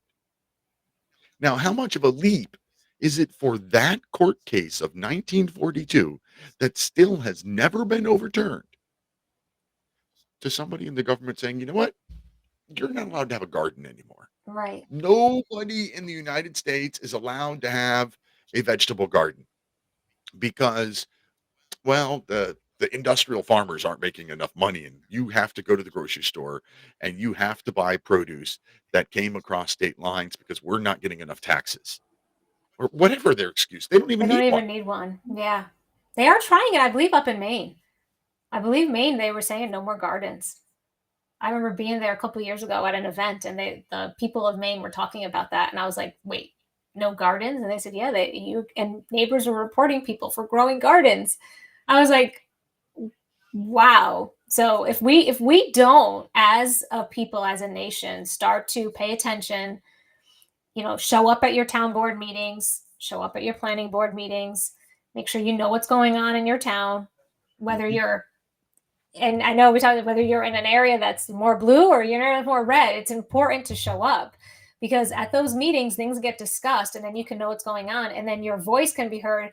And you don't know because someone like me sits there, I'm outnumbered right now. I'm starting to make allies, but I came into this very aware and the people around me were asleep. They were thinking it goes federal, state, and then local. And I'm like, it goes local. Local has the power and then the rest fall. And they're just starting to kind of realize that now, and it's been 2 years. So it's really important, though, for someone like me, you might have someone in your town, go and support them. Let them know you're there for them because it's a lonely spot to be when you're the only voice trying to make a difference, and you need the support from the people of your town to show up and be there. So that's really where it's going to come because once the local people realize it is the local, and you can push out the county and you can push out the state and push out the feds. That's what needs to be done. I have my town supervisor really close to being convinced of making us a constitutional town. I'm working on him still. Nice. I know. I'm super excited. He's very aware. So I am really working on him and he's going to start talking to some people because he's heard of it happening. I know there is a town in Maine that did it and there's a county in New York, out in Western New York, probably on the Pennsylvania border. They became a constitutional county. So working to get it done. Referring to constitutional carry. Mm-hmm. Oh, that would be great. Yeah. So I'm working on it, but we need people to get up and get out there. You need to get them to think about what was it, the Kentucky resolution, the Virginia resolution and the Kentucky resolution, I think, after the Alien and Sedition Acts. 1789 Alien and Sedition Acts passed. I think it was the Virginia resolution and the Kentucky resolution. I know Kentucky was one of them, but I'm not 100% sure about Virginia. Okay. 2 states said, you know what? That's unconstitutional. We're not going to enforce that here. And we're not going to let you enforce it here either. Nice. And you need to, that was like the very first case, well documented, of states standing up and saying, no, we're the ones in control, not you, the federals. And get them to look into that. Alien and Sedition Acts, John Adams, 1789, and then the states that stood against him. That should give them some, I can do it kind of courage. Yeah, for sure. I've been working on it for 2 years, very strategic to get him to see a little bit and not be so pushy because I can kind of come in as a firecracker. So I try to really, no, I know. So I tried really hard to hold my tongue and become friends and make them realize I'm an ally. I'm not here to disrupt them. I'm actually trying to make things better. So that's really what people can do is, get in and get out there and talk to your people in your town and find ways to support each other in a community and push out these bigs. We got to do it. And it's going to happen through us. It's not going to be someone coming in and rescuing us. It's going to be us doing it for ourselves. The government is like somebody who misspends on a credit card. Mm-hmm. The town right next door to me, apparently nobody goes to their council meetings or borough meetings. Yeah, it's a borough. All of a sudden, they had this beautiful tree-lined street that's like the main street heading into town, and it was trees on both sides of the street, and it was beautiful. And then all of a sudden, the borough just started cutting them all down, and in like 3 days, they're all gone. Well, they had a borough meeting just a day or two ago, and apparently it almost came to like fist fights. Wow. while it was in the process. And it's like, I'm pretty sure they had a meeting about that. Like they had to have. They couldn't have just said, man, let's cut all the trees down. It's not like the public works guy just got a burr up his butt and did it himself. There was a meeting, but because nobody goes to those meetings, you don't see it, you don't know about it. Yeah, that's usually how it happens. It's after it's done, and then we have people say that people go to the local like coffee, shop downtown, and when they go get their coffee, and they sit there and complain about it, but then nobody was at the meeting to say anything to guide the representatives to make the decision. If they know that the town, the borough, anywhere, the village wants something, they're going to have to act accordingly because they don't want people mad. You want to have people happy.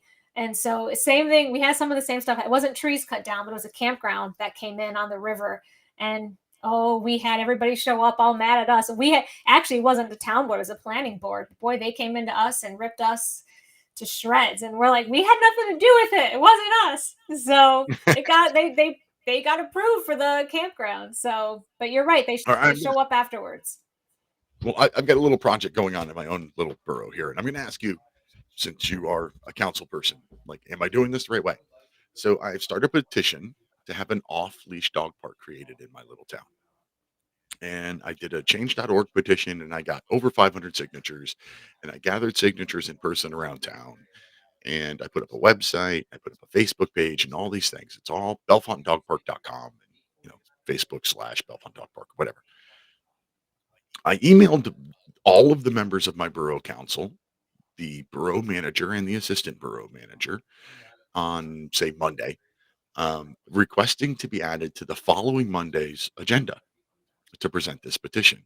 Now, I happen to know that certain members of council, they have an agenda meeting on Thursday.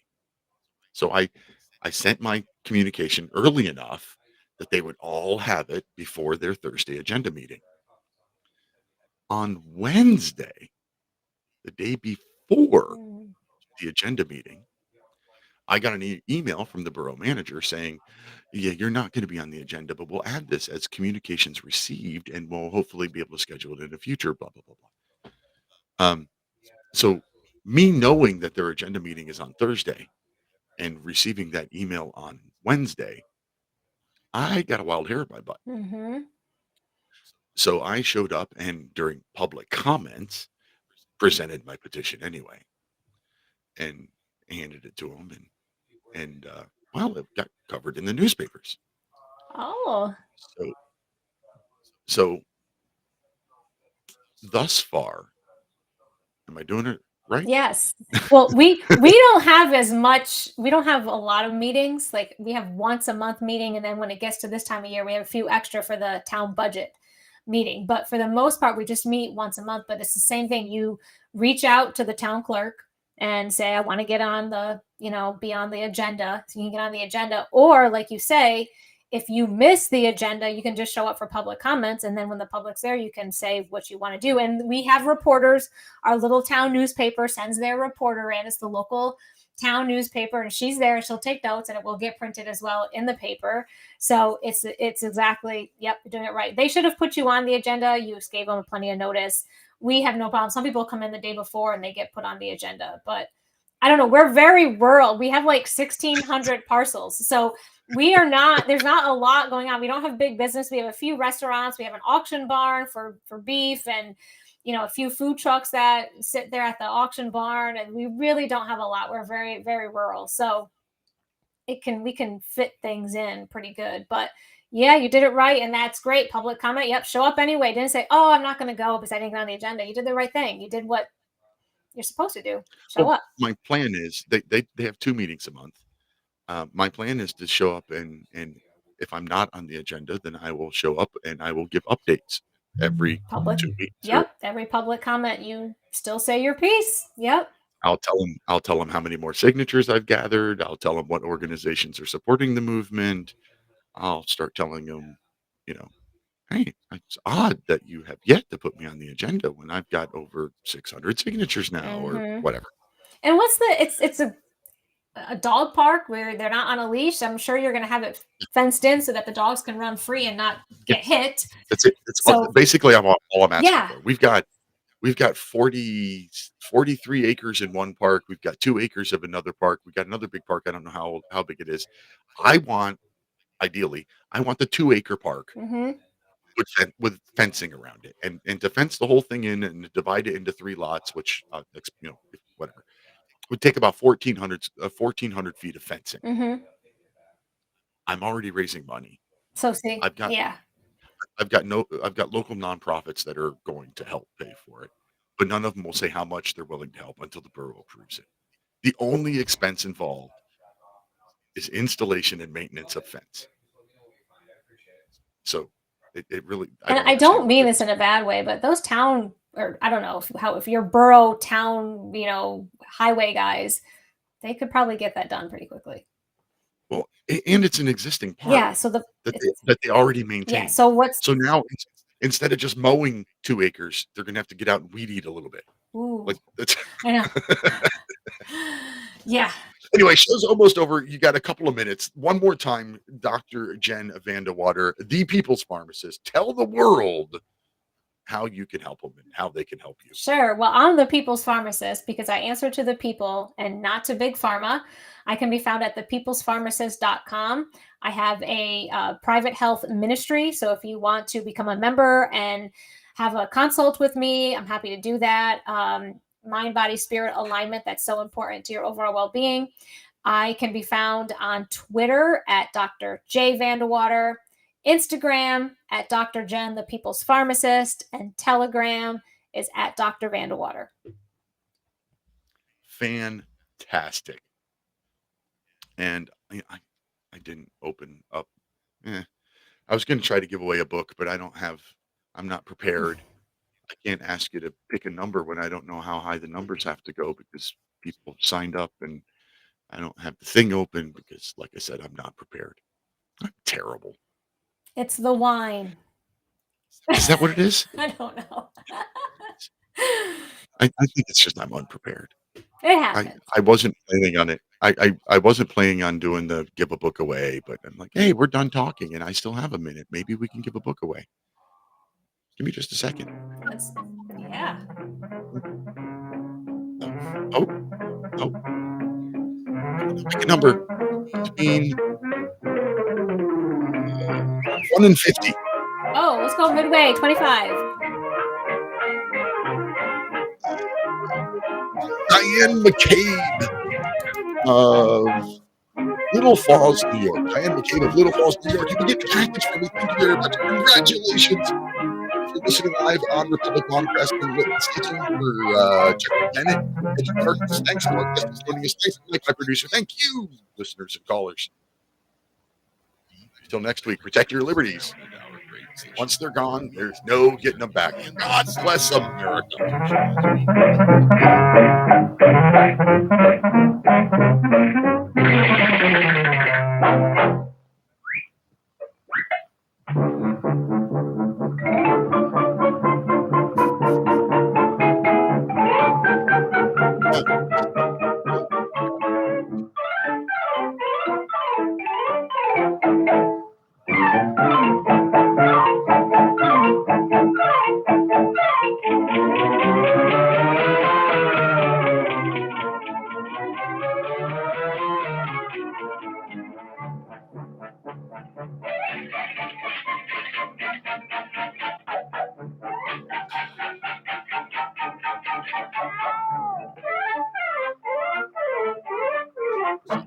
Unleash the power of knowledge and protect what truly matters. Thanks, guys. Our Constitution. Thanks, Mike.